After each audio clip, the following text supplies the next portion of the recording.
I never imagined that my 9-year-old daughter would be the one to save us both. That cold Tuesday morning at the police station, I sat there watching my ex-husband spin his lies to the officers, painting me as an unstable mother who had kidnapped our child. My heart was pounding so hard I could barely breathe. I had made the decision to stay quiet, to not defend myself, because every time I had tried to speak up before, Callan had twisted my words and made me look crazy. But then Detective Kane asked to speak with Indy alone, and I watched my little girl walk into that interview room carrying her purple backpack like she did every day to school.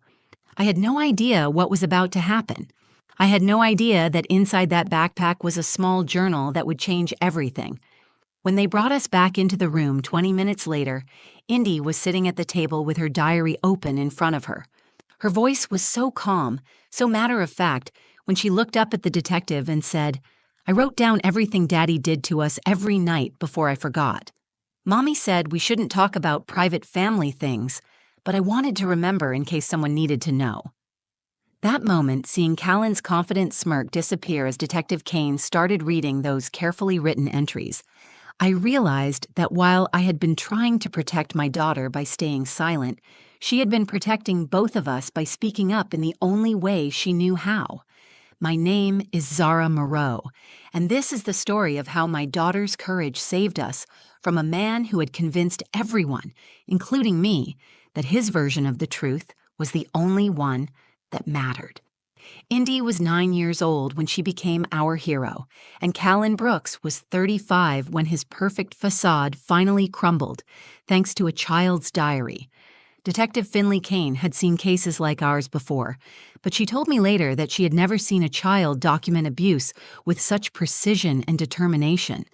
What happened in that police station didn't just change our lives. It showed me that sometimes the people we think we're protecting are actually the ones protecting us. This is about what happens when a child refuses to let the truth stay hidden, even when the adults around her have given up on fighting for it. This is about the power of writing down what matters, even when you're too young to understand why it matters. And this is about learning that sometimes the smallest voices carry the biggest truths. 6 months before that life-changing day at the police station, I thought I had finally escaped. Indy and I were living in a small 2-bedroom apartment across town, far enough from our old neighborhood that I didn't run into Callan's friends at the grocery store or worry about him showing up unannounced. The walls were thin and the carpet was worn, but it was ours. For the first time in years, I could breathe without calculating whether my next words would set him off. I had been working as a freelance graphic designer, taking on small projects for local businesses and spending late nights designing logos and brochures while Indy slept. The money was tight, but it was honest work that I could do from home. No more asking Callan for permission to spend money on groceries. No more hiding purchases or explaining why I needed new art supplies for work. The freedom felt intoxicating, even when I was surviving on coffee and 3 hours of sleep. Indy had adjusted to our new life with the resilience that children somehow possess. She helped me organize our tiny kitchen, arranged her books on the makeshift shelves I had built from cinder blocks and boards, and never once complained about sharing the living room as my office space. She would do her homework at the kitchen table while I worked on my laptop, both of us content in our quiet companionship. Sometimes I would catch her watching me with those serious brown eyes, and I wondered what she was thinking, but she always smiled when I looked her way. To everyone else, Callan had been the perfect husband and father. He sold luxury homes for the biggest real estate firm in our town, volunteered as an assistant coach for the Little League team, and never missed a church service on Sunday. Our neighbors loved him. He remembered everyone's names, helped elderly Mrs. Patterson with her groceries, and organized the annual block party. When we were out together, he would put his arm around my waist and call me his beautiful wife, with such convincing warmth that even I sometimes forgot what happened behind closed doors. But in private, Callan controlled everything. He decided what we ate, what shows we watched, which friends I was allowed to see. He monitored my phone, questioned every expense, and had convinced me that my opinions were stupid and my emotions were overreactions. The physical abuse had started small, a squeeze of my arm that left bruises hidden by long sleeves, a shove that he immediately apologized for, claiming work stress. By the time it escalated, I had already been trained to believe that I was the problem. The psychological manipulation was worse than the bruises. Callan had a gift for making me doubt my own reality. He would say something cruel and then deny it happened. He would break something and convince me I had done it. He would scream at Indy for normal child behavior and then comfort her, positioning himself as her protector from my unreasonable expectations. I started questioning my own memory, my own sanity. Maybe I was too sensitive. Maybe I did provoke him. Maybe I was lucky that someone like him even loved someone like me. After I left, I convinced myself that staying quiet during custody exchanges was the smart strategy. Callan got Indy every other weekend, as ordered by the court, and I would bite my tongue when she came home quieter than usual. I told myself that if I just followed the rules perfectly, if I never gave him ammunition to use against me, eventually he would lose interest in tormenting us. I believed that keeping the peace was protecting Indy from seeing her parents fight. Indy had always been mature for her age, but after the divorce, she became almost protective of me. She would make me coffee in the mornings before school using the step stool to reach the cabinet. She would ask if I had eaten lunch and remind me to drink water when I got absorbed in work projects. Sometimes after difficult custody exchanges, when Callan had made some cutting remark about my appearance or my parenting, Indy would curl up next to me on the couch and pat my arm without saying anything. I had noticed that she started writing in a journal before bed every night. It was a small notebook with a purple cover that she had picked out at the dollar store. I thought it was sweet, maybe something her teacher had suggested for improving her writing skills. She would sit cross-legged on her bed, pencil moving carefully across the pages, her tongue poking out slightly the way it did when she concentrated. When I asked what she was writing about, she would say, "Just stuff," or "things I want to remember." I never pushed for details because I wanted her to have something that was entirely her own.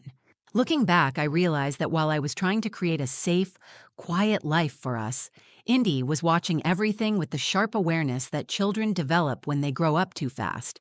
She was processing our trauma in ways I never imagined, preparing for possibilities that I was too exhausted to consider. The call came on a Thursday morning while I was designing a menu for a local cafe. My phone buzzed with an unknown number, and when I answered, a stern voice identified herself as Officer Martinez from the police department. "Ms. Moreau, we need you to come to the station immediately regarding your daughter, Indy. There's been a report filed, and we need to speak with both of you as soon as possible."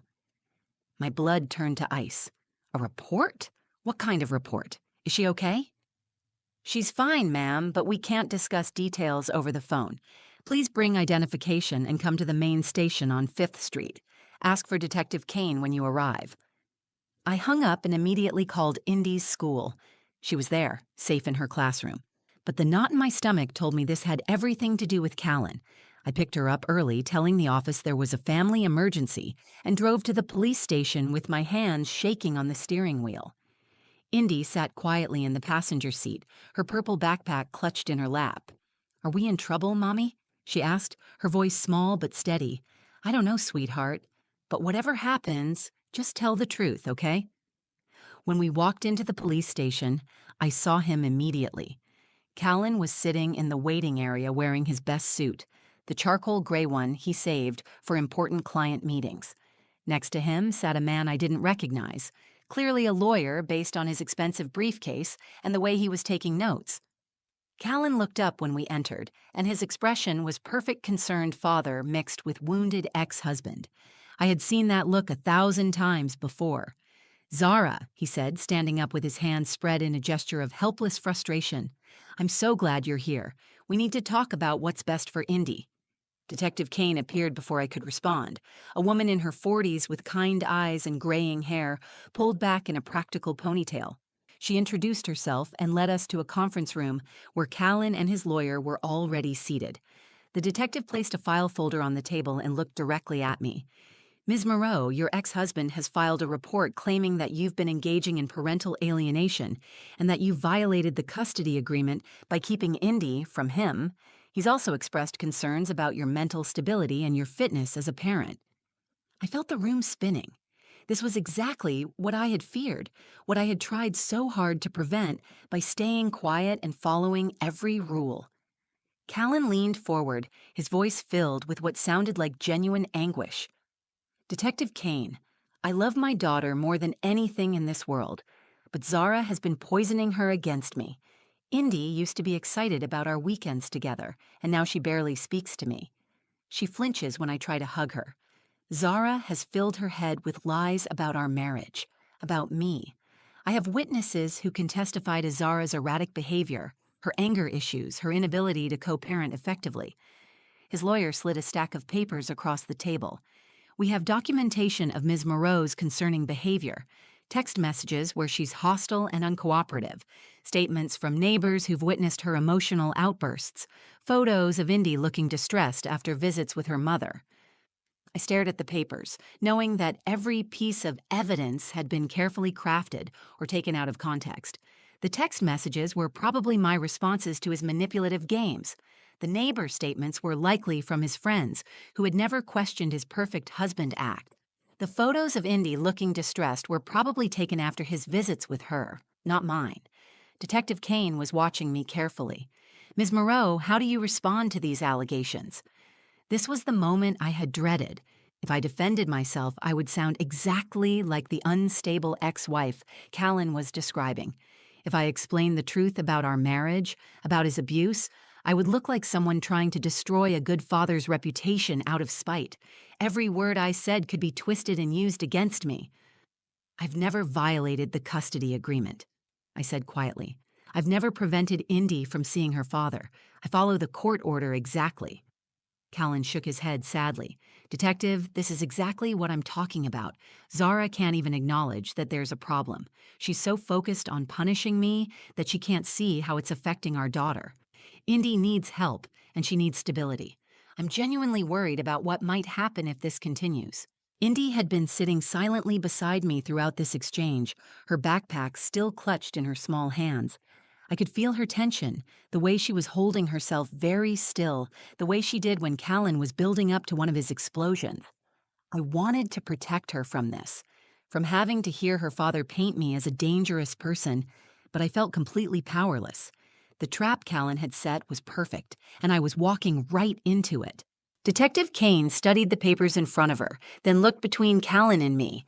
I could see her processing everything, trying to determine who was telling the truth. This was the crucial moment where I had to make a choice that would determine whether I got to keep my daughter or lost her forever. Every instinct I had developed over years of living with Callan told me to stay quiet. Defending myself had always backfired. Whenever I tried to explain his behavior to friends or family, I ended up sounding paranoid and bitter. He was too good at twisting situations, at making my reactions seem disproportionate to whatever he claimed had happened. He would do something cruel and then act bewildered by my response, as if I was overreacting to nothing. Ms. Moreau, Detective Kane said, I need to understand your perspective on these allegations. Your ex-husband is claiming that you've been interfering with his relationship with Indy. Can you tell me about the custody exchanges? How do they typically go? I took a breath, trying to find words that wouldn't make me sound defensive or vindictive. I follow the court order exactly. I have Indy ready when he arrives. I don't ask questions about their time together unless she volunteers information. I've never missed a scheduled exchange or prevented him from seeing her. Callan's lawyer made a note on his pad. Callan himself looked disappointed, as if my reasonable response was just further evidence of my deception. But what about Indy's behavior? Callan interjected. Surely you've noticed how withdrawn she's become after our visits. How she seems afraid of me now. That didn't happen on its own, Zara. This was the trap. If I acknowledged that Indy sometimes seemed upset after visits with him, it would look like I was criticizing his parenting. If I denied it, I would seem oblivious to my own daughter's emotional state. Either way, he could use my answer against me.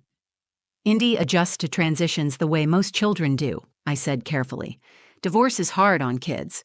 Moving between two homes is hard. Detective Kane was watching me closely, and I had the sense that she was seeing something I wasn't saying. Mr. Brooks, can you give me some specific examples of this parental alienation you're describing? Callan straightened in his chair, clearly prepared for this question. She's taught Indy to be afraid of physical affection. When I try to hug my daughter, she tenses up. She won't sit on my lap anymore. She used to love when I would carry her around, and now she asks me to put her down immediately. Zara has obviously told her that I'm dangerous somehow. I've never told Indy that her father is dangerous, I said, which was technically true. I had never used those words. Then why is she so uncomfortable around me? Callan's voice rose slightly, and for just a moment, I caught a glimpse of the anger he usually kept hidden in public. Why does she flinch when I reach for her? Children don't develop those reactions unless someone teaches them to. Detective Kane made a note. I think it would be helpful if I spoke with Indy separately. Sometimes children are more comfortable sharing their feelings when they're not worried about upsetting their parents. My heart started pounding. This was exactly what I had been afraid of. Indy was 9 years old. She had spent years learning to navigate Callan's moods, learning to say what he wanted to hear. What if she was too scared to tell the truth? What if she had absorbed his version of events? What if Detective Kane misinterpreted her responses? That's an excellent idea, Callan said quickly. I think you'll find that Indy has been coached to say certain things about me. But children want to tell the truth when they feel safe to do so. Even his agreement with the detective sounded reasonable and cooperative. He was positioning himself as the parent who had nothing to hide, while making me look like someone who might be afraid of what my daughter would say. Detective Kane looked at me. Ms. Moreau, are you comfortable with me speaking to Indy alone? I had no choice. Refusing would make me look like I was hiding something. Of course. I want Indy to feel free to say whatever she needs to say. But as I watched Detective Kane lead my daughter out of the conference room, her small hand clutching that purple backpack, I felt like I was watching my whole world walk away. I had no idea what Indy would say. I had no idea if she would be brave enough to tell the truth or if she would be too scared of the consequences. Callan sat back in his chair with a satisfied expression. His lawyer was already organizing papers, probably preparing for the next phase of whatever legal strategy they had planned. I was completely at their mercy, and they knew it. All I could do was wait and hope that somehow the truth would be enough. Detective Kane led Indy to a smaller room down the hall, one with soft lighting and child-sized furniture that was clearly designed to make young witnesses feel comfortable. Through the one-way glass, I could see them sitting across from each other at a low table. Detective Kane had brought a box of crayons and some paper, creating an environment that felt more like a casual conversation than an interrogation. Meanwhile, Callan and his lawyer remained in the conference room with me. But the dynamic had shifted. Callan was no longer performing his concerned father routine with quite the same intensity.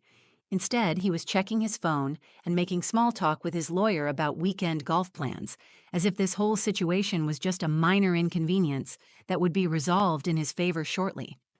You know, Zara, he said without looking up from his phone, this could all be so much simpler if you would just be reasonable.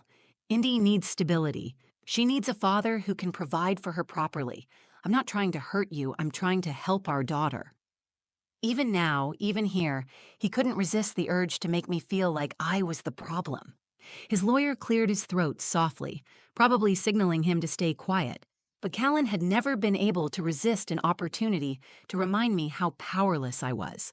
In the other room, I watched Detective Kane pull out a notepad and pen. She was talking to Indy in a gentle voice, asking her about school, about her favorite subjects, about her friends. Indy was answering politely but briefly, the way she always did with adults she didn't know well. Her backpack sat beside her chair, and she kept glancing at it.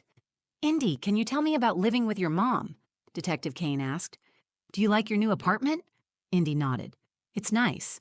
We have our own rooms, and Mommy lets me help cook dinner. She's teaching me to make pancakes that look like Mickey Mouse. That sounds fun. And what about when you visit your dad? Do you enjoy your time with him? This was the moment I had been dreading. Indy's face became very serious, and she was quiet for a long moment.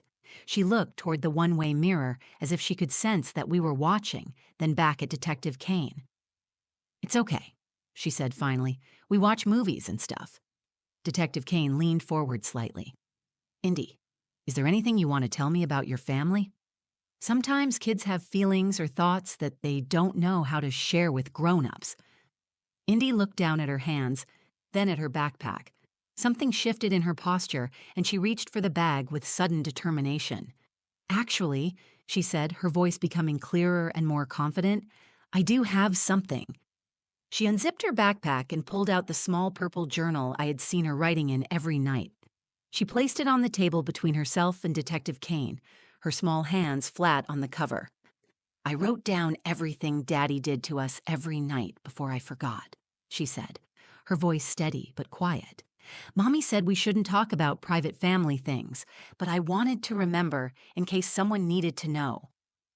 Detective Kane's expression became very focused.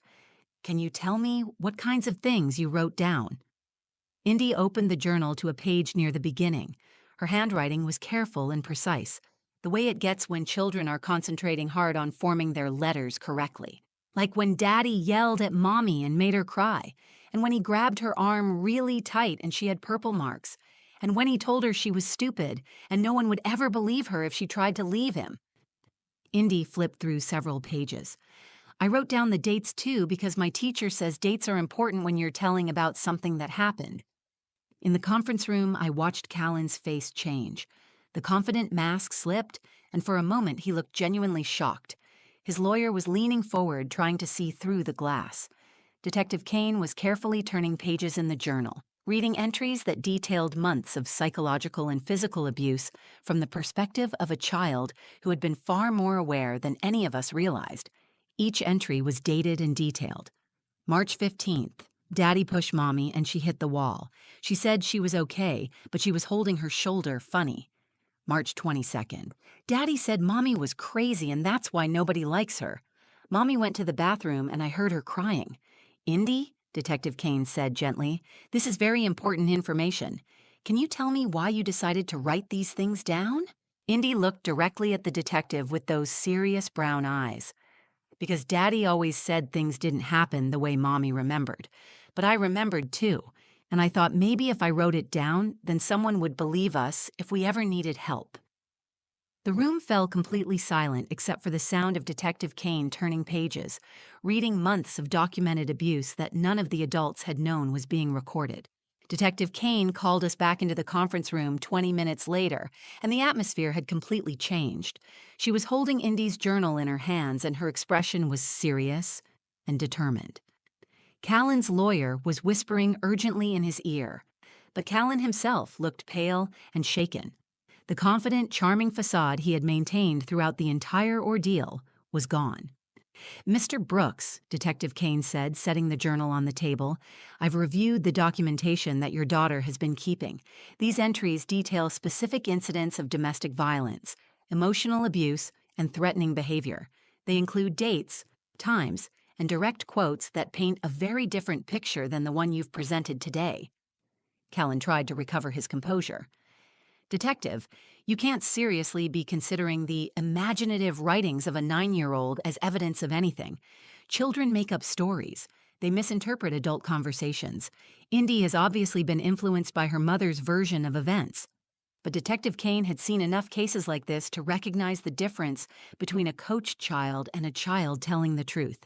"Mr. Brooks, these aren't imaginative stories. These are detailed, factual accounts written by a child who was documenting what she witnessed.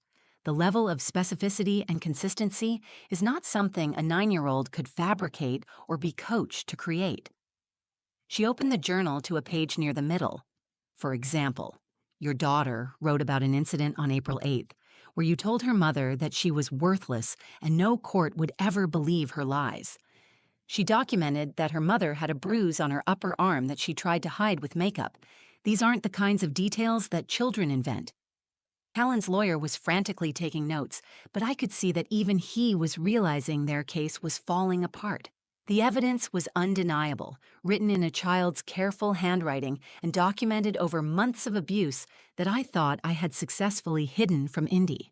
"Furthermore," Detective Kane continued, "your allegations about parental alienation take on a very different meaning when viewed in the context of a child who is protecting herself and her mother from documented abuse. Indy's reluctance to engage in physical affection with you isn't the result of coaching from her mother. It's a natural response to trauma." Within an hour, Detective Kane had placed Callan under arrest for domestic violence and child endangerment.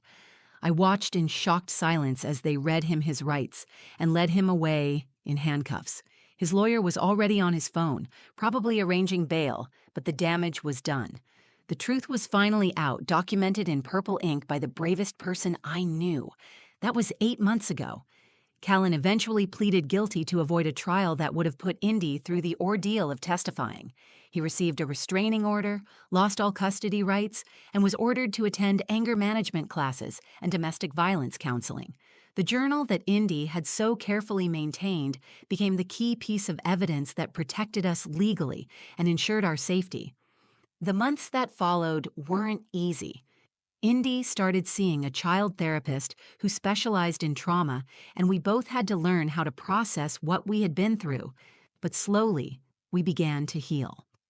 Indy learned that while her instinct to document the abuse had been incredibly smart and brave, it wasn't a child's responsibility to gather evidence against an abusive parent.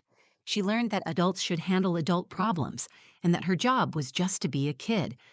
I started speaking at domestic violence support groups, sharing our story with other women who were trapped in similar situations.